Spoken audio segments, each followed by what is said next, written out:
നമ്മൾക്ക് എല്ലാവർക്കും അറിയാം, അമ്മയുടെ പാൽ കുഞ്ഞിന് ഏറ്റവും അത്യന്താപേക്ഷിതമാണ്.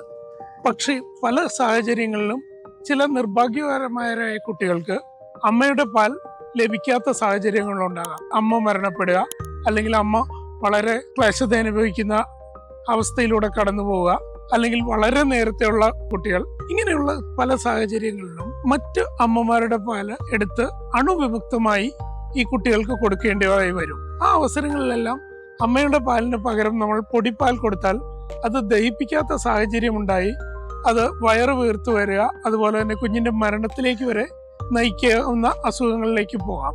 ഈ സാഹചര്യങ്ങളിൽ നമുക്ക് മറ്റ് അമ്മമാരുടെ പാലെടുത്ത് അണുവിമുക്തമാക്കി കൊടുത്തു കഴിഞ്ഞാൽ 8 കുട്ടികളിൽ അങ്ങനെ കൊടുക്കുമ്പോൾ നമ്മൾ ഒരു കുട്ടിയുടെ ശിശു മരണമാണ് പ്രിവെന്റ് ചെയ്യുന്നത്. അപ്പോൾ അങ്ങനെ നോക്കുമ്പോൾ ഏതൊരു മരുന്നിനെയും ഈ കുട്ടികളുടെ ജീവൻ രക്ഷിക്കാൻ പര്യാപ്തമാണ് ഈ മുലപ്പാൽ.